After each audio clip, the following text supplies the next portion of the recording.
جس ادارے میں وہ بیٹھے ہوئے ہیں یہ حضرت مولانا ہاشم صاحب رحمۃ اللہ علیہ کے خواب کی وہ تعبیر ہے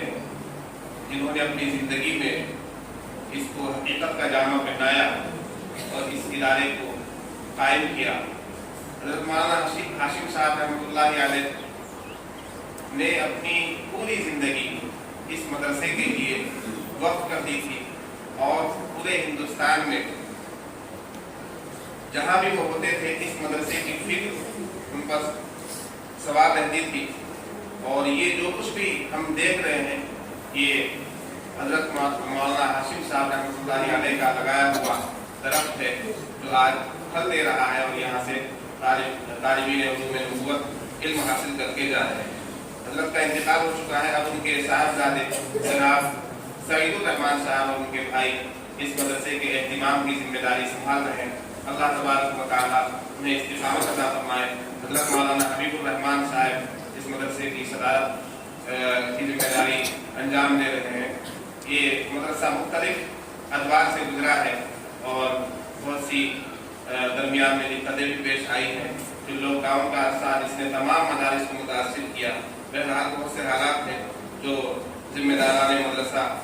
مہمانان کرام کو خصوصی ملاقات میں بھی بتا سکتے ہیں۔ ہم میں بلا تاخیر چاہوں گا حضرت اقدس مولانا نذیر الرحمان قاسمی صاحب استاد حدیث و تفسیر جامعہ اسلامیہ اشاعت العلوم بختلپورہ مہاراشٹر وہ تشریف لائیں اور اپنے مواعظ حسنہ سے ہمیں مستفید فرمائیں۔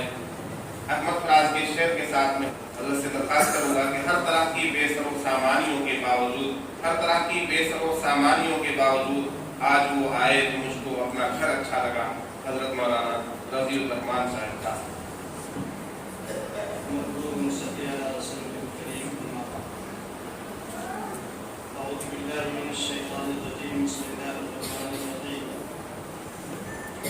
إنا نحن نزلنا الذكر وإنا له لحافظون وقال النبي صلى الله عليه وسلم خيركم من تعلم القرآن وعلمه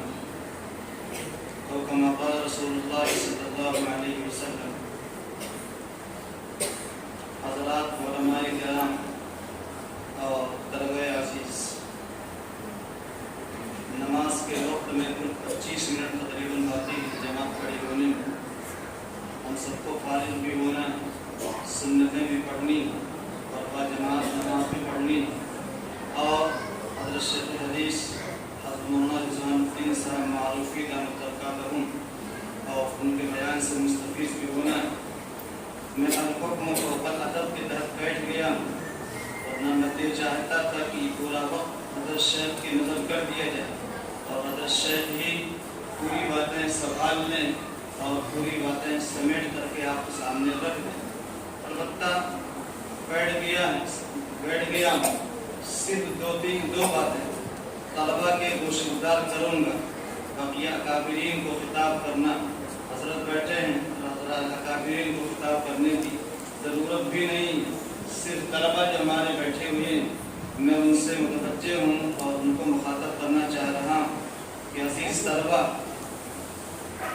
آپ اپنے گھروں کو چھوڑ کر علم دین حاصل کرنے کے لیے، قرآن کریم کو پڑھنے کے لیے اور اللہ کی رضا کے حصول کے لیے آپ نے بڑی قربانیاں دی۔ جب آپ گھروں سے چلے ہوں آپ کے ماؤں کے آنکھوں سے آنسو، باپ کی شفقت کے آنسو سب دیکھ کر کے آئے ہوں گے، اور ہر ایک طالب علم جب گھر سے چلتا ہے وہ ان چیزوں کو دیکھتا۔ اس دیکھنے کے نتیجے میں ہم یہاں پہنچے ہیں، اور یہاں پہنچ کر کے صرف اتنا میں کہنا چاہوں گا طلبا سے کہ ہم بھی خود اس لائن میں ہیں، آپ بھی اسی لائن میں ہیں۔ یہ اور ضرور بات ہے کہ ہم اس لائن میں آپ سے پرانے ہیں، آپ ہمارے مقابلے میں نہیں۔ ہم نے کچھ زیادہ دن دیکھے ہیں، آپ نے ہمارے مقابلے میں کچھ زیادہ دن نہیں دیکھے ہیں، لیکن صرف اتنا ذہن میں رکھیں، اتنا خیال میں رکھیں کہ جب آ ہی گئے ہیں اور اللہ تعالیٰ نے منتخب کر کے بھیج دیا ہے، چن کر کے اٹھا کر کے آپ کو اپنے گھر سے نکال کے بھیج دیا ہے، ابھی ہمارے شربت صاحب یہ تقریر کر رہے تھے کہ بھئی محلے میں اور بھی بچے تھے اور بھی لڑکے تھے، اللہ تعالیٰ ان کو اٹھا کر کے یہاں بھیج سکتے تھے، لیکن ان کو اٹھا کر کے نہ بھیجا، بلکہ آپ کو منتخب کر کے، آپ کو چن کر کے یہاں بھیجا۔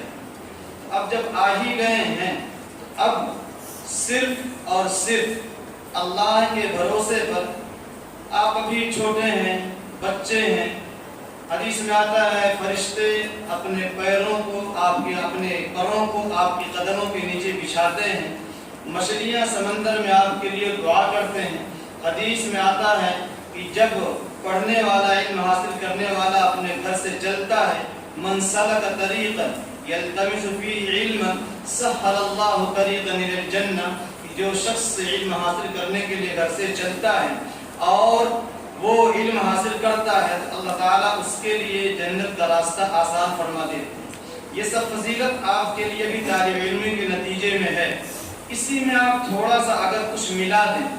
تو ممکن ہے کہ یہ جانبدار راستہ آپ کے لیے بھی اور آپ کے والدین کے لیے بھی آسان ہو جائے۔ اور اس میں ملانا صرف اتنا ہے کہ ہم آئے ہیں تو اپنے اساتذہ کو دیکھیں کہ ہمارے اساتذہ ہم کو کیسے رہنے کا حکم دیتے ہیں،